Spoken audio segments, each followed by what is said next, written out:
Hello everyone, this is Mr. Shaver. I'm going to talk to you today about soap carving. I'm going to give you a few tips, do a quick demonstration, talk about sketching a little bit, etc. So we have our bars of soap, right? What I did first with my bar of soap is I traced it onto my paper, right? So just go ahead and put it on your paper and trace the shape so you know how big your sketch should be. Don't forget that this is a sculpture in the round. Right? We're sculpting this piece of soap all the way around. So you have to think about it not just from one side, but from both sides and the thickness part. So that's why I sketched on here. I went with like a sleeping cat, okay?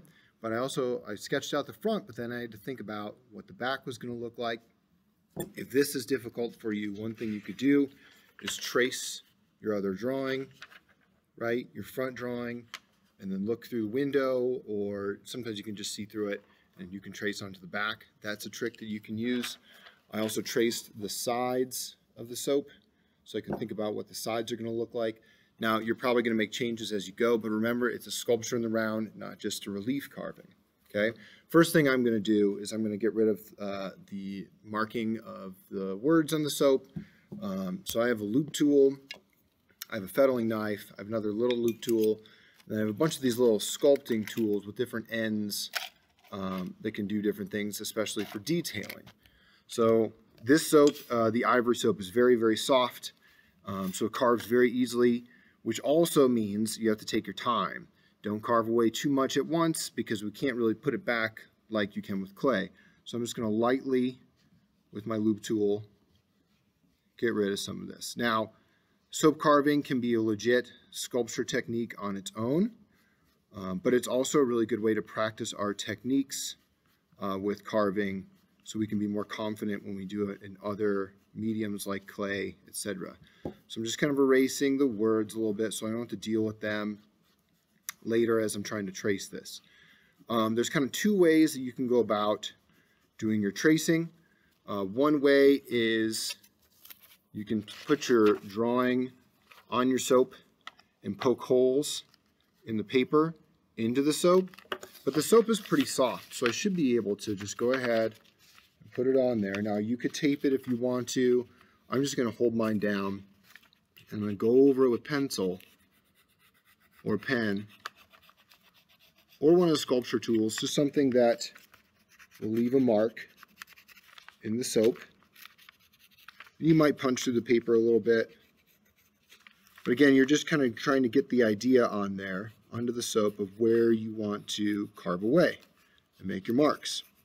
So we're kind of doing a combination here of sculpture in the round, obviously, because you can walk all the way around the sculpture, but it's also relief carving to create levels and depth. All right, I'm almost done tracing it. And you don't have to be super duper exact because obviously you're going to be carving away at it. All right, so it's very faint, but it's in there. You can kind of see it in the shadows, right? And I can do that for the back, but right now, just for the demo, I'm going to move ahead and start carving. One thing I've had people do in the past is they carve on top of a piece of paper, and that way you can just throw the soap shadings away later. So I'm going to put my inside of my sketch down here. So the first thing I'm going to do is I'm going to get rid of anything that I don't want. Now, another tip for you is if you draw your idea way too small, you actually have to do more work. If you draw the size of the soap and take up as much space as possible, you actually are doing less work because you're removing less material. The fettling knives are not super sharp, but they should do the job on the soap. So I'm going to remove kind of this area just above my cat where the back and the head is. So I'm just going to cut in. Again, take your time. Cut a little bit at a time because we don't want to break off big chunks because we can't put them back. So take your time with this and get to know the material a little bit. So that chunked off a little bit, but it was okay because I didn't take away any part of the cat. You can also brace it on the table to kind of help you. And with the knife, don't do too much work with the knife. You're just removing large areas that will make it easier when I go to use my loop tools later.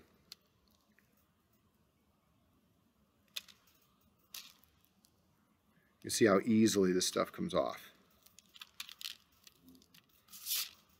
Cut a little bit more. All right, that's a good start to my cat shape, right?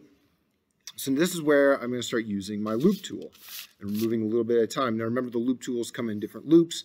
I got this circular one, but there's some with more points to them that might be more useful.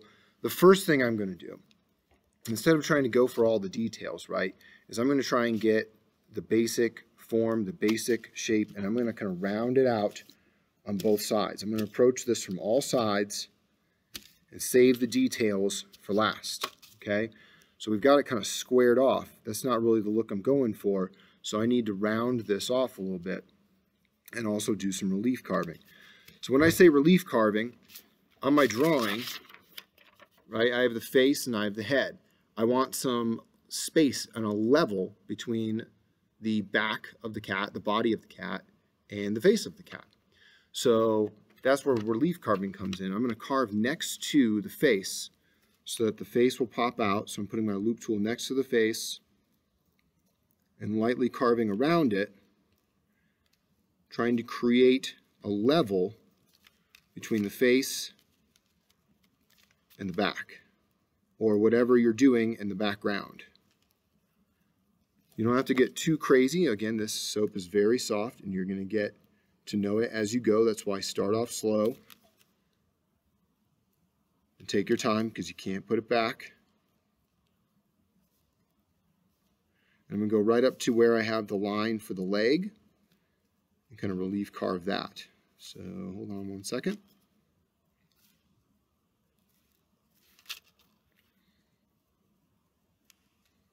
And the soap is carving very nicely, very easy. All right, so this is what I mean, and I can do more of this, but this is what I mean when I say relief carving. I've created a space for the face to stick out as opposed to the body of the cat. Okay, that is one thing you can do to create levels. Now, I still want to round this out, right? It's very squarish, blockish. So I can take my loop tool and do the same thing I've been doing and just kind of remove material and round it out. So it's more about kind of doing a fine-tuned repetitive motion as opposed to trying to take out major chunks. And I can start rounding out the cat, right? So now I have this space, right, where I want the head to be, and the head's not going to go all the way to the back. So I'm going to kind of make a line where the ears are, make a line here, because I want the head to be kind of 3D but not go all the way to the back, and remove some of that material. And you'll see this in a second. And again, I'm not going to do the entire sculpture here, but I want to give you an idea of how you can do this to create a 3D sculpture of something simple like soap. So I'm just removing material around where the head is.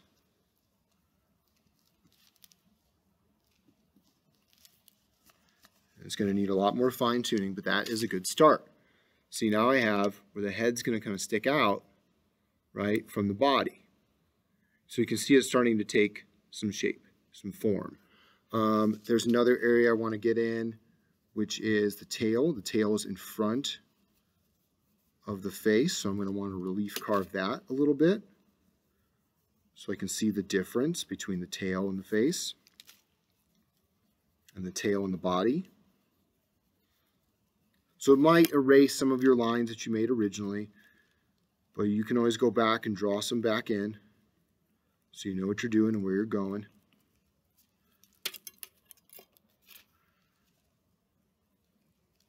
You can see I'm switching back and forth between tools as well, depending on what I need it to do. So now I'm starting to create the tail. Okay, so this is how this process is going to work. I need to think about the side here.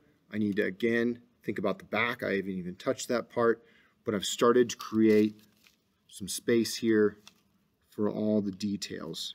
And again, save those details for last. When you've got all the big sections ready to go, this is the same process you'd want to take if you were carving clay, etc.